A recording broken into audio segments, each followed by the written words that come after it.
Hi friends, എൻ്റെ വേൾഡിൻ്റെ പുതിയൊരു വീഡിയോയിലേക്ക് എല്ലാ കൂട്ടുകാർക്കും സ്വാഗതം. അപ്പോൾ ഇന്ന് ഞാൻ നിങ്ങളെ പരിചയപ്പെടുന്നത് ചപ്പാത്തിയൊക്കെ ഉണ്ടാക്കാൻ മടിയുള്ളവർക്കായിട്ട് വളരെ എളുപ്പത്തിൽ ഉണ്ടാക്കാൻ പറ്റിയ ഗോതമ്പ് പൊടിയും കൊണ്ട് ഉള്ളൊരു ദോശയുടെ റെസിപ്പിയാണ്. അതിനകത്ത് ഞാൻ നമ്മുടെ ആശീർവാദാട്ടയാണ് എടുത്തിരിക്കുന്നത്. ഇനി അതിലേക്ക് നമുക്ക് ആവശ്യത്തിന് ഉപ്പും കൂടെ ചേർത്ത് കൊടുത്തതിന് ശേഷം വെള്ളം ചേർത്ത് കൊടുക്കാം കേട്ടോ.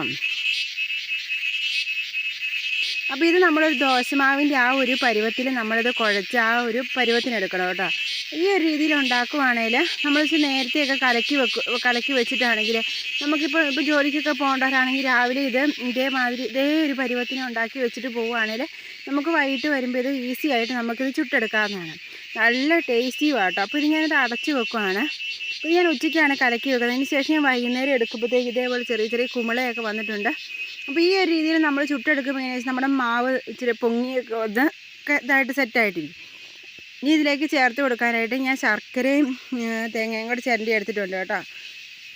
അത് ഇതേമാതിരി ചില ദോശയ്ക്കകത്ത് അത് അട ശരിക്കും നമ്മൾ തേങ്ങ ചേർക്കാത്ത അട. അപ്പോൾ അതിനായിട്ട് ഞാൻ നമ്മുടെ ദോശക്കല്ല് അടുപ്പത്ത് വെച്ചിട്ടുണ്ട് കേട്ടോ. ഇനി നന്നായിട്ട് ചൂടായി കഴിയുമ്പോൾ ഞാൻ എണ്ണ തേച്ച് കൊടുത്തിട്ടുണ്ട്. ഇനി അതിലേക്ക് നമ്മുടെ മാവ് ഒഴിച്ച് കൊടുക്കാം കേട്ടോ. അപ്പോൾ ഞാൻ ഒഴിക്കുന്നതിന് മുന്നേ നമുക്ക് കൈവച്ച് ഒന്നുകൂടെ ഇളക്കി കൊടുക്കാം കേട്ടോ. ഇനി കട്ടകളൊന്നും ഇല്ലല്ലോ, നല്ല സൂപ്പറായിട്ട് നന്നായിട്ടായിട്ടുണ്ട് കേട്ടോ. ഇനി നമുക്ക് മാവ് നമ്മുടെ ദോശക്കല്ലിലോട്ട് ഒഴിച്ച് കൊടുക്കാം കേട്ടോ. ഈ പാകത്തിൽ വേണേൽ നമുക്ക് മറ്റേ പാനയിലോട്ട് ആണെങ്കിലും നമുക്ക് ചട്ടുക നമ്മുടെ ചെറിയ കറുത്തവിയൊക്കെ ഇല്ല, അത് ഉപയോഗിച്ച് നമുക്ക് പരത്തി കൊടുക്കാം കേട്ടോ. അപ്പോൾ ഈ ഒരു രീതിയിലാണ് ഞാൻ ചുട്ടെടുക്കുന്നത് കേട്ടോ. ഇത് നമുക്ക് തേങ്ങ ചേർത്തോ ശർക്കരയും തേങ്ങയും കൂടി ചേർക്കാണ്ടും ഒക്കെ കഴിക്കാൻ നല്ല ടേസ്റ്റിയാണ്. അപ്പോൾ ഞാൻ ആദ്യം ചുടുന്നത് ശർക്കരയും തേങ്ങയും വെക്കാതെ കേട്ടോ. അപ്പോൾ നമുക്ക് തക്കാളിക്കറിയുടെയൊക്കെ കൂടുതലാണെങ്കിൽ കൂട്ടാൻ നല്ല ടേസ്റ്റി ആയിട്ടുള്ള ഒരു ദോശയാട്ടോ. ദോശയല്ല അട എന്നൊക്കെ പറയാം കേട്ടോ. അപ്പോൾ നമുക്ക് പെട്ടെന്ന് വെന്ത് കിട്ടുന്ന ഒരു റെസിപ്പി ആട്ടോ. അപ്പോൾ ഇത് ഇതേപോലെ ആയി വരുന്നുണ്ട്. ഈ ഒരു സമയം നമുക്കിത് തിരിച്ച് മറിച്ച് വിട്ട് കൊടുക്കാം കേട്ടോ. അപ്പം ഞാൻ എന്ത് ചെയ്യുന്നത് വെച്ചാൽ ചട്ടുകം ഉപയോഗിച്ച് ഇതേപോലെ പ്രസ് ചെയ്ത് കൊടുക്കും കേട്ടോ. അങ്ങനെ പ്രസ് ചെയ്ത് കൊടുക്കുമ്പോൾ നമുക്ക് ഇതേപോലെ ചെറുതായിട്ട് പൊങ്ങി വരും കേട്ടോ. നമ്മൾ ചപ്പാത്തിക്കൊക്കെ പൊങ്ങി വരുന്ന പോലെ തന്നെ നമ്മൾ ഈ ഒരു അടക്കി ഇതേപോലെ ഇതുകൊണ്ട് ഇപ്പം നമുക്ക് കാണാം കേട്ടോ. സൂക്ഷിച്ച് നോക്കിയാൽ തന്നെ കാണാം. ഇതുകൊണ്ട് ഇതേപോലെ ചെറിയതായിട്ട് ഇതുപോലെ പൊങ്ങി വന്നിട്ടുണ്ട്.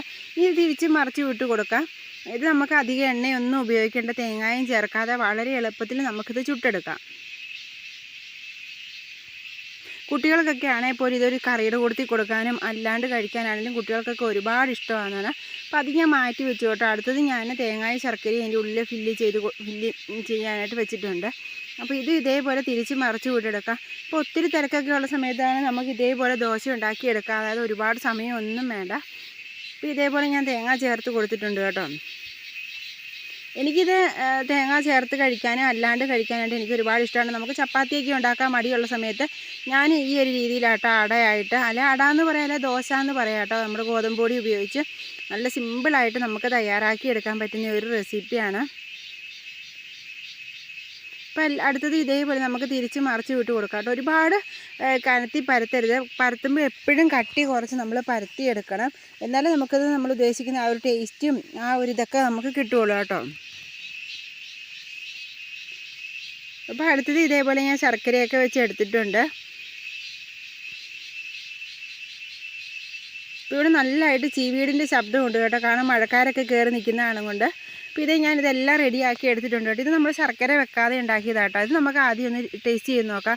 നല്ല ടേസ്റ്റ് ആട്ടോ. ഇത് വേണമെങ്കിൽ നമുക്ക് കറിയുടെ കൂട്ടത്തിലൊക്കെ കഴിക്കാം. അതുപോലെ കുട്ടികൾക്കൊക്കെ ആണെങ്കിലും ഒരു സ്നാക്സൊക്കെ ആയിട്ടൊക്കെ ഇത് നമുക്ക് രാവിലെ ഉണ്ടാക്കി കൊടുക്കാം. ഇതിനകത്ത് നമുക്ക് തക്കാളിയൊക്കെ ഫില്ല് ചെയ്ത് വെച്ച് അങ്ങനെ കൊടുക്കാം. ഇനി അടുത്തത് നമുക്ക് ടേസ്റ്റ് ചെയ്ത് നോക്കാം. നമ്മുടെ ശർക്കരയും തേങ്ങയും ഉപയോഗിച്ചുകൊണ്ടുള്ള നല്ല ടേസ്റ്റ് ആട്ടോ. രണ്ട് രീതിയിലുണ്ടാക്കിയാലും നല്ല ടേസ്റ്റാണ്. ഈ രീതിയിൽ തന്നെ നമുക്ക് ശർക്കരയും തേങ്ങയ്ക്കും പകരം നമ്മുടെ ഉരുളക്കിഴങ്ങും മുട്ടയും കൂടെ നമുക്കിതിൽ കറി വെച്ചിട്ട് നമുക്കിങ്ങനെ ഫില്ല് ചെയ്ത് കൊടുക്കാം കേട്ടോ. നല്ല ടേസ്റ്റി ആയിട്ടുള്ള റെസിപ്പിയാണ്. വീഡിയോ ഇഷ്ടമായി ലൈക്കും കമൻറ്റും ഷെയറും ചെയ്യുക. അപ്പോൾ അടുത്ത ദിവസം മറ്റൊരു വീഡിയോ ആയിട്ട് വരുന്നത്. ബൈ.